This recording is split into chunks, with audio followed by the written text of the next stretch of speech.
In the world of software development, there's this constant tug of war, right? On one side, you've got the need for speed, pushing out features and updates faster and faster. And on the other, you have the absolute non-negotiable demand for quality. If you mess that up, well, you end up with buggy software and some very unhappy users. So let's dive into how we solve this puzzle with the two biggest tools in our testing toolkit. I really love this quote because it just perfectly captures what we're talking about today. Think about it. If you're building a bridge, you're not going to use just one material, right? You need the right combination of concrete and steel to make it strong, to make it last.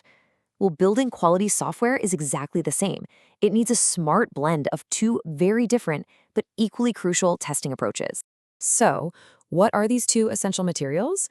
Well, on one hand, we have manual testing. It's exactly what it sounds like. It's a person, a human tester, clicking through the application just like a real user would, using their experience and, their gut instinct. And then on the other hand, we have automated testing, where we write scripts and use tools to run the tests for us. Let's break down how they really stack up against each other. When you put them side by side like this, it's pretty amazing how one's weakness is the other's strength. Manual testing, yeah, it's slower, and humans make mistakes sometimes, but it is incredible at things a machine just can't judge, like the overall user experience. Now, automation, it's lightning fast, surgically precise. We're talking about running hundreds of tests in the time it takes you to go grab a coffee. That's its superpower. But it has a big upfront cost to set up, and it can't tell you if an app just feels right to use. They really are two sides of the same quality coin. Okay, so where does that human touch become completely irreplaceable? Well, think about usability testing. Can a machine really tell you if a button is placed awkwardly or if the flow of the app is just confusing? No way. Or what about exploratory testing? That's where a skilled tester just follows their intuition, goes off script, and finds those really weird, unexpected bugs. These are the moments that demand creativity, human judgment, and that subjective feedback. And on the flip side, automation is the undisputed champion of anything that involves scale, repetition, and precision. Regression testing is the classic example, right? You make one tiny code change, and now you have to run hundreds, maybe thousands of tests to make sure you didn't break anything else. Trying to do that manually? It would take forever and be incredibly boring. Automation just handles it again and again without ever getting tired, which makes it absolutely essential for things like performance testing and modern CI/CD pipelines. Okay, so with all this talk about the power and speed of automation, it's really easy to fall into a pretty common trap, and that's the belief that the ultimate goal, the holy grail, is to automate absolutely everything. But as we're about to see, chasing that 100% automation dream isn't just unrealistic, it's actually a bad strategy. And it's a totally fair question, isn't it? If automation is so fast, so accurate, so efficient, why wouldn't we just apply it to every single test case we have? I mean, if we could eliminate all that manual effort, wouldn't that be the perfect setup for any software team? Well, believe it or not, the answer comes from a pretty simple economic idea. That economic principle I mentioned, it's the law of diminishing returns, and it perfectly explains the problem here. Basically, it says that as you keep investing more and more effort into something, the benefit you get back starts to shrink. So those first tests you automate, the big, critical, repetitive ones, they give you a massive return on your investment. But then you start trying to automate these really complex, rarely used edge cases or subtle visual checks, and suddenly the time and money it takes to build and maintain those automated tests is way more than the value they actually provide. And this all leads us to a really crucial point.